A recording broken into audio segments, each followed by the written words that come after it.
मौसम के बुरे प्रभाव से निपटने के लिए बड़ी योजना पर काम कर रही है भारत सरकार। खरीफ की बजाय रबी फसलों का उत्पादन बढ़ाने पर जोर।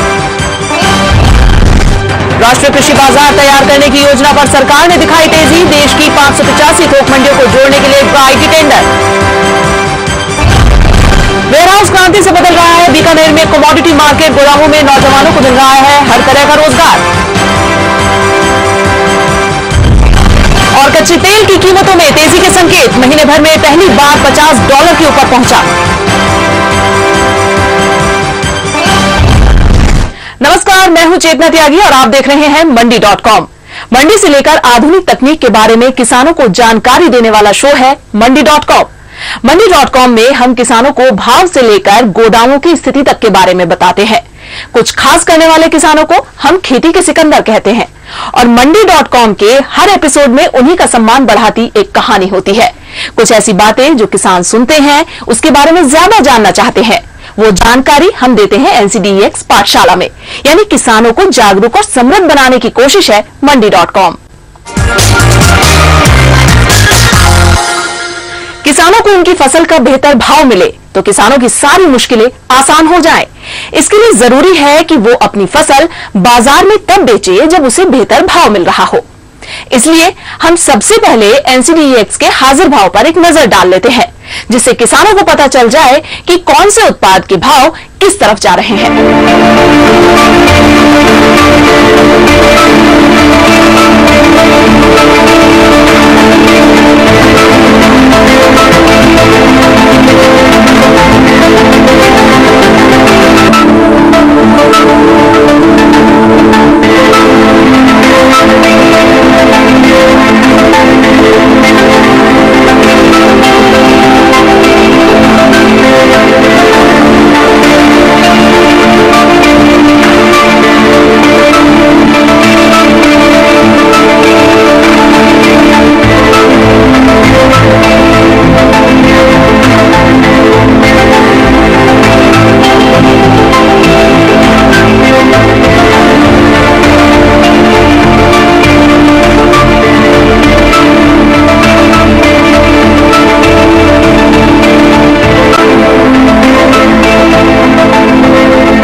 NCDEX का हाजिर भाव हमने देखा। अब हम दिखाते हैं कि NCDEX की मान्यता प्राप्त गोदामों में कहां कितनी जगह खाली है।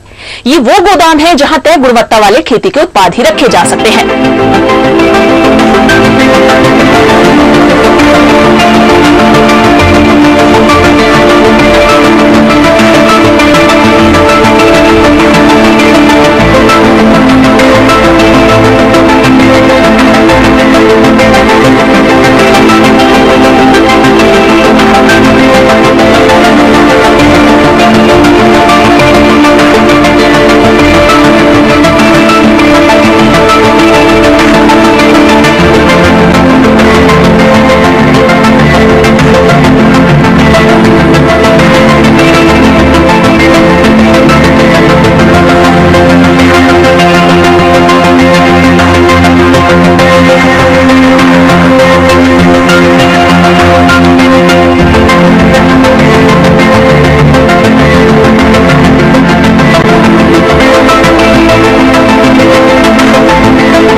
किसान के लिए बेहतर यही है कि वो अपने उत्पाद अपने इलाके के आसपास के गोदाम में रखे।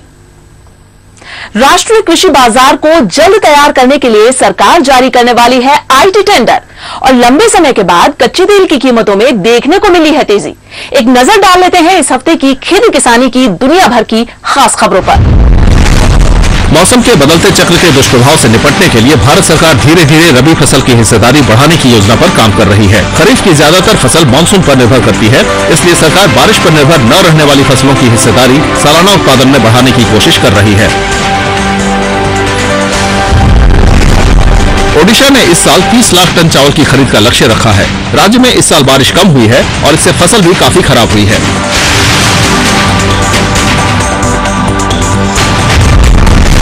तमिलनाडु सरकार ने धान का न्यूनतम समर्थन मूल्य बढ़ा दिया है। इस साल खरीफ सीजन की फसल के लिए राज्य सरकार ने समर्थन मूल्य बढ़ाया है। केंद्र सरकार ने धान के लिए 1450 और 1410 रुपये प्रति क्विंटल समर्थन मूल्य का ऐलान किया है। अब राज्य सरकार 70 रुपये प्रति क्विंटल अपनी तरफ से देगी।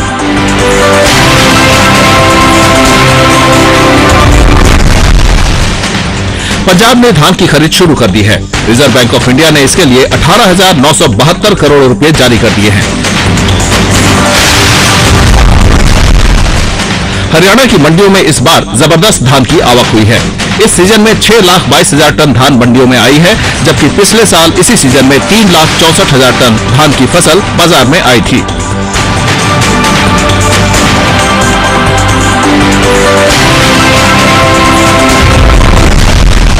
देश में फसलों की बीमा की स्थिति अच्छी नहीं है। सरकार ने संसदीय समिति को ये बात बताई है। वित्तीय मामलों की संसदीय समिति के सामने ये बात आई है कि देश में सिर्फ 23% किसानों की ही फसल का बीमा है। देश के 585 थोक बाजार को सरकार एक साथ जोड़ना चाहती है। इसे केंद्रीय कैबिनेट ने मंजूरी दे दी है। इसके लिए 200 करोड़ रुपए का प्रावधान रखा जा चुका है।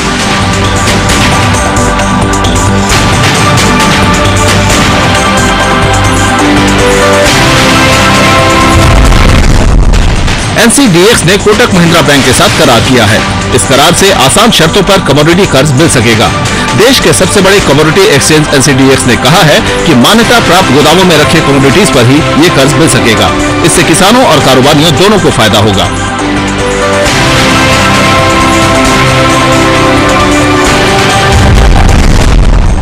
ऑयल मिलों का एक्सपोर्ट सितंबर महीने में 4% बढ़ा है। पिछले 5 महीने से लगातार एक्सपोर्ट में गिरावट देखने को मिल रही थी।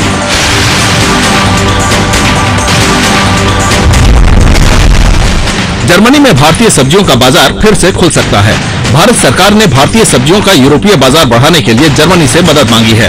हाल ही में जर्मनी की चांसलर एंजेला मार्केल भारत दौरे पर आई थी। सरकार की तरफ से भारतीय सब्जियों पर यूरोपीय प्रतिबंध खत्म करने की मांग की गई है।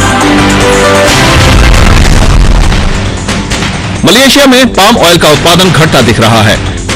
एल नीनो की वजह से खराब मौसम का असर मलेशिया में पाम ऑयल के उत्पादन पर पड़ता दिख रहा है। करीब 10 लाख टन पाम ऑयल कम होने से इस साल उत्पादन 1 करोड़ 90 लाख टन रहने का अनुमान है।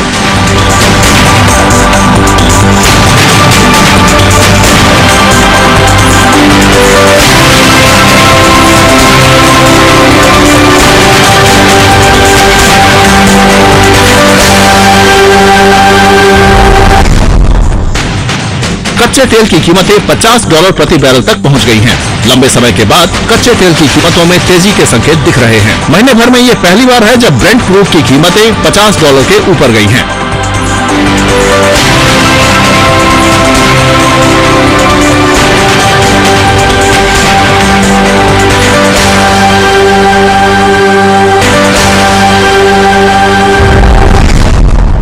मंडी.com में वक्त हो गया है एक छोटी सी ब्रेक का। ब्रेक के बाद हम चलेंगे बीकानेर, जहां गोदाम क्रांति वहां के नौजवानों की रोजगार की मुश्किल दूर करने का माध्यम बन गई है।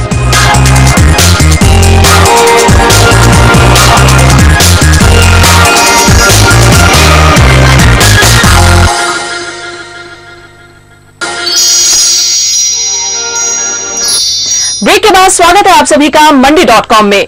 मंडी.com में अब बात खेती के सिकंदर की, लेकिन खेती के सिकंदर इस बार पारंपरिक धारणा से थोड़ा हटकर है। बीकानेर में अनाज संभाल कर रखने के लिए गोदामों की जरूरत कैसे पूरी हो रही है, ये इस बार खेती के सिकंदर में देखेंगे। भुजिया और नमकीन के लिए प्रसिद्ध बीकानेर में पिछले 1 दशक में वेयर हाउस क्रांति हो गई है। शहर और इसके आसपास के इलाके में ढेर सारे गोदाम तैयार हो गए हैं। इससे अनाज तो सुरक्षित हुआ ही है, साथ ही ढेर सारे ऐसे उद्योग खड़े हो गए हैं जिससे यहाँ के नौजवानों को आसानी से हर तरह का रोजगार भी मिल रहा है।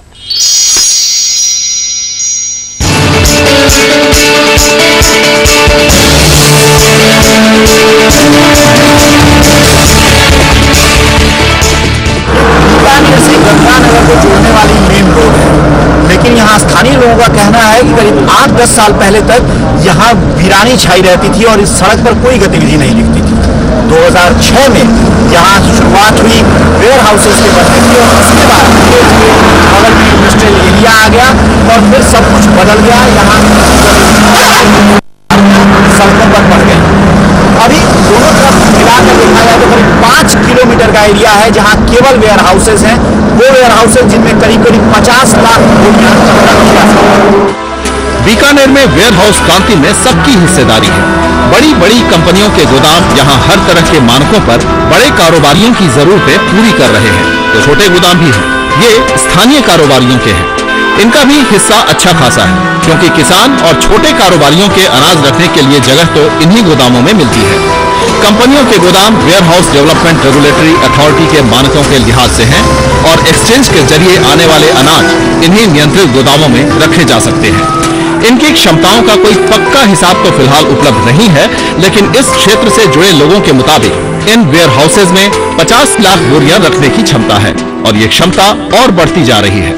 वेयर हाउसिंग की बढ़ोतरी के साथ ही इससे जुड़े कई और दूसरे उद्योगों का भी यहाँ खासा विकास हुआ है और रोजगार के मौके भी बढ़े हैं।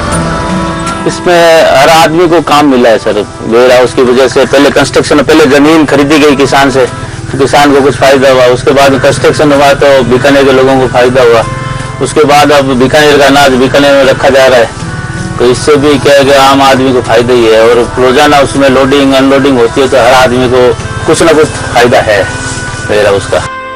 2006 के बाद में तो ऐसी बाढ़ आई है, अभी 80 लाख क्विंटल माल या अपन कहीं 80 लाख बोरी तक माल रखने की कैपेसिटी बीकानेर में बन गई है। इससे क्या है कि रियल एस्टेट की मार्केट में भी असर पड़ा है, जॉब में भी फर्क पड़ा है, लोगों को मजदूरी के काम मिला है, यहाँ पे नौकरियाँ यहाँ पे मिली है, ट्रांसपोर्टेशन का काम बढ़ा है और यहाँ के जो व्यापारी हैं उनकी आड़त का कमीशन का काम भी बढ़ा है।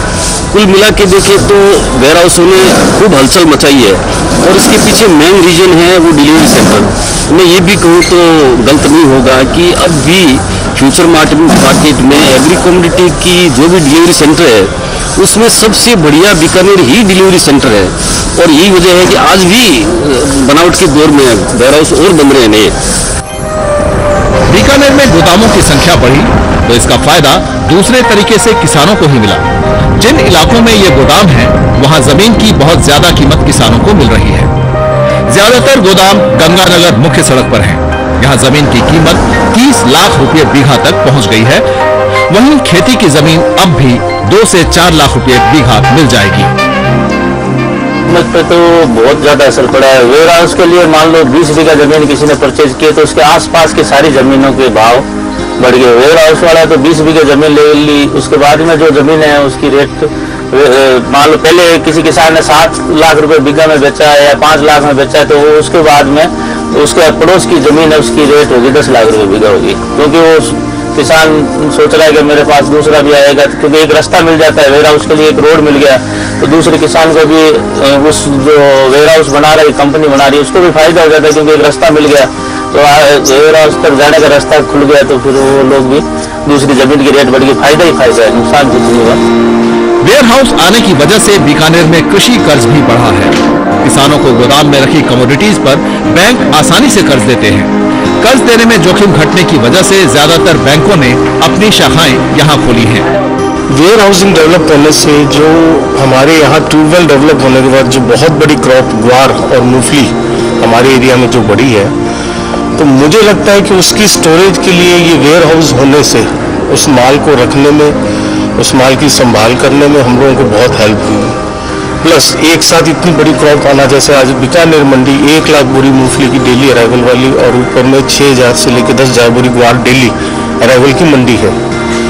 तो आप ये मान के चलिए कि इतने बड़े माल का आज फाइनेंस किसानों को पेमेंट, वो सब के लिए तो वेयर हाउस होने से उसके अंदर स्टॉक रखने से नेशनलाइज और प्राइवेट बैंकों ने जो फिर उन स्टॉक के ऊपर फंडिंग दे के तो उससे पेमेंट रोटेशन है मार्केट का, किसानों को जल्दी भुगतान की समस्या है और ये सब दूर हुई है। इनमें बहुत फर्क पड़ा है। जितनी प्राइवेट बैंकें आज से 10 साल पहले यहाँ पे एक भी प्राइवेट बैंक नहीं थी, लेकिन आज सारी प्राइवेट बैंकें यहाँ पे अच्छा काम कर रही है। स्टॉक फाइनेंस में बहुत बड़ा व्यापार यहाँ पे बीकानेर में बढ़ा है पिछले 10 साल में। बीकानेर में सबसे पहले वेयर हाउस बनाने वाले कारोबारी विनोद गोयल का मानना है कि वेयर हाउस क्षमता में जबरदस्त तरीके से सुधार आने से बीकानेर पूरे क्षेत्र के लिए कृषि आधारित गतिविधियों का केंद्र बना है। हालांकि सरकार की ओर से वेयर हाउस बनाने के लिए शुरुआती दौर में दी जा रही सब्सिडी कुछ वर्गों तक सीमित करने से इनके विस्तार की प्रक्रिया धीमी भी पड़ी है। नाबार्ड की स्कीम के तहत गोदाम भंडारण की स्कीम आई तो उसमें लोगों ने गोदाम का बनाने का काम शुरू किया, जो कि आप ये देखिए 8-10 सालों में 2-5 लाख बोरी की जहाँ बीकानेर की कैपेसिटी थी, आज पूरे बीकानेर क्षेत्र में 40 से 50 लाख बोरी भंडारण क्षमता होगी। यही कारण है कि इसका बहुत बड़ा बदलाव 10 सालों में आया और लोगों को यहाँ काम, व्यापारियों को भी बड़ी सुविधा मिली। पार्क की कंपनी आई, उन्होंने यहाँ पर ग्वार, चना, मूंगफली जो कि लोगों स्टॉक किया, व्यापारियों की भी दशा बहुत सुधरी, इंडस्ट्री की दशा सुधरी, लेबर को काम मिला, खूब यहाँ इस चीज का प्रोग्रेस हुआ। बीकानेर में कोई बड़ी मैन्युफैक्चरिंग या दूसरी इंडस्ट्री नहीं है, लेकिन वेयर हाउस रोजगार के मामले में भरपाई कर रहा है। एक वेयर हाउस में आसानी से 30 से 40 लोगों को रोजगार मिल जाता है। हर एक को उसकी काबिलियत के लिहाज से काम मिल जाता है। मैनेजर, सुपरवाइजर, सिक्योरिटी गार्ड और मजदूर। संगठित तरीके से रोजगार मिलने से मजदूरी भी कई गुना बढ़ गई है। 7-8 लोग क्लासमेट थे, उनको सारों को यही रोजगार मिल गया। ये पास में बीकानेर के वेयर हाउस में खरा में वेयर हाउस में यहाँ ज़्यादातर ये ग्रोथिंग सेंटर है, यहाँ खरा है, तो यहाँ पर लगभग वेयर हाउसिंग डिपार्टमेंट ज़्यादा है, तो यहाँ पे वेयर हाउसिंग में लगभग बंदे काम करते हैं और अच्छी सैलरी भी यहाँ मिलती है और अच्छा यहाँ यानी वेयर हाउसिंग में अच्छा काम करने में मजा आता है और हर क्षेत्र में अच्छा है यहाँ। जैसे जैसे लेबर बढ़ी, काम बढ़ी है ना, वैसे लेबर बढ़ी जाती है। पहले मजदूरी मिलते थे 70-80 पैसे, अब 5 साल के अंदर में इधर होने लगा 5 रुपये बोरी हो गया। बीकानेर में खेती से जुड़े कई छोटे बड़े सिकंदर तैयार हो गए हैं। गोदामों तक सामान पहुंचाने और वहां से ले जाने के काम में करीब 300 ट्रक लगे हुए हैं।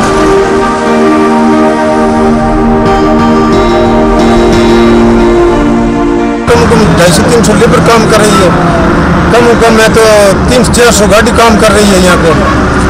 वो काम ये तो सब लिए है ना सर, फायदा ही है इसमें। लेकिन इन सब विकास के बीच एक कमी क्षेत्र को अब भी खलती है। ये पूरा इलाका लाखों टन ग्वार, चना और मूंगफली स्टोर करने के बावजूद केवल एक ट्रांजिट के तौर पर ही इस्तेमाल हो रहा है। प्रोसेसिंग और पैकेजिंग के लिए यहाँ कोई सुविधा नहीं है। बीकानेर में वेयर हाउसिंग सेक्टर के ग्रोथ की कहानी अब तक शानदार रही है, लेकिन ये कहानी अब भी अपने क्लाइमेक्स से दूर है। पूरी तरह से निजी क्षेत्र के प्रयासों और उसकी मेहनत से उभरा हुआ ये सेक्टर अब बाट जो हो रहा है कुछ ऐसे ही मददगार सरकारी नीतियों की, जिनके कारण इस सेक्टर से जुड़े कुछ और उद्योग यहां पर आ सके। खासतौर से जैसे मान लें कि अगर फूड प्रोसेसिंग सेक्टर यहां डेवलप हो जाए तो ये कहानी निश्चित तौर पे एक नई ऊंचाई तक पहुंच सकती है। बीकानेर के पास खारा ग्रोथ क्षेत्र से अनिल वत्स के साथ भुवन भास्कर।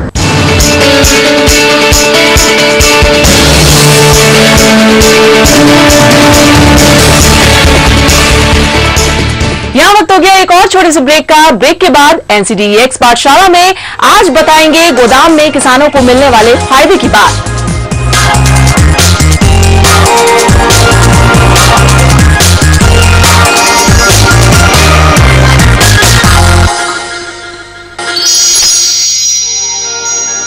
ब्रेक के बाद स्वागत है आप सभी का मंडी.com में। ब्रेक पर जाने से पहले हमने आपको बीकानेर की कहानी दिखाई कि कैसे वहां ढेर सारी कंपनियों और स्थानीय कारोबारियों के गोदामों से किसानों से लेकर वहां के नौजवानों को फायदा हुआ है। अब हमारे साथ जुड़ रहे हैं कमोडिटी एक्सपर्ट बीरेन वकील, जो ये बता रहे हैं कि किसानों को कर्ज मिलने में गोदाम कितने मददगार हैं।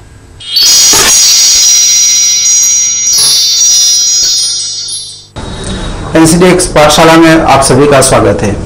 हमारे यहाँ फार्मर्स को सस्ते दरों पे इफेक्टिव कृषि दिलाने का सबसे बड़ा प्रॉब्लम है। पुराने जमाने में तो एक जो परंपरागत कन्वेंशनल मेथड तो ये थी कि खेतों में खड़ी फसल पर साहूकार से किसान ऋण ले आता था, जिसपे भारी मात्रा में ब्याज होता था और कभी कभी तो पूरी फसल उसमें डूब जाने के बाद भी वो कर्जा चुका नहीं पाता था और कभी कभी उसको मजबूरन आत्महत्या करने जैसे विवश होने पड़ता था। आज जब ये बैंक्स को एग्री क्रेडिट के लिए कहा गया है कि भाई ये टॉप प्रायोरिटी सेक्टर है, कृषि एग्रीकल्चर विकास को बढ़ावा देने के लिए फार्मर्स को समय सर पैसा मिलना चाहिए, इफेक्टिवली क्रेडिट मिलनी चाहिए, तो यहाँ वेयरहाउसिंग का एक अहम रोल आता है। जो भी मान्य वेयरहाउस है, एक्रेडिटेड वेयरहाउस है, उसमें जो माल रखा गया है उस माल की क्वालिटी पे जो लेंडर है, जो धिराण देने वाला है, वो एश्योर्ड है। उसको एक तरह का एश्योरेंस है कि मैं जिस माल पे कोलेटरल के हिसाब से माल पे धिराण दे रहा हूँ, क्रेडिट दे रहा हूँ, उसमें मेरे को कोई लॉस नहीं आएगा, क्वालिटी और वो सब पैरामीटर ठीक ठाक है। तो यहाँ फार्मर क्रेडिट एक्रेडिटेड वेयरहाउस में अपनी माल स्टॉक करके उस पे से बैंक के पास जाके धिराण ले सकता है, जो काफ़ी कॉस्ट इफेक्टिव रेट पे मिलता है, बहुत नॉमिनल इंटरेस्ट रेट पे मिलता है। या तो पैरा बैंकिंग सेक्टर जो है, जैसे NBFC company, non banking financial company, specially जो कृषि धिराण में कार्यरत है, उसके यहाँ से भी ये धिराण ले सकता है। ये आगे जाके इसमें काफ़ी ग्रोथ आ जाएगा। अभी धीरे धीरे इस दिशा में WSP और NBFC का जो पैरा बैंकिंग सेक्टर है वो डेवलप हो रहा है। जैसे जैसे वेयरहाउसिंग बढ़ता जाएगा, एक्रेडिटेड वेयरहाउसिंग आते जाएंगे और उस तरह सिस्टम ग्रो होती रहेगी, तो ये फार्मर इसका काफ़ी फायदा उठा सकता है। मंडी, खेती की तकनीक, बेहतर कृषि बाजार और अच्छी खेती के तरीकों पर ये थी हमारी खास पेशकश मंडी.com। अगले हफ्ते इसी समय मैं फिर से खेती किसानी से जुड़ी खास खबरें लेकर आऊंगी। नमस्कार। आपकी राय हमारे लिए बहुत महत्वपूर्ण है। आप हमारे टोल फ्री नंबर पर कॉल कर सकते हैं और अपनी राय दे सकते हैं। साथ ही आप ईमेल के जरिए भी हमें अपनी राय दे सकते हैं। हमारा ईमेल पता है ncdexmandi@gmail.com।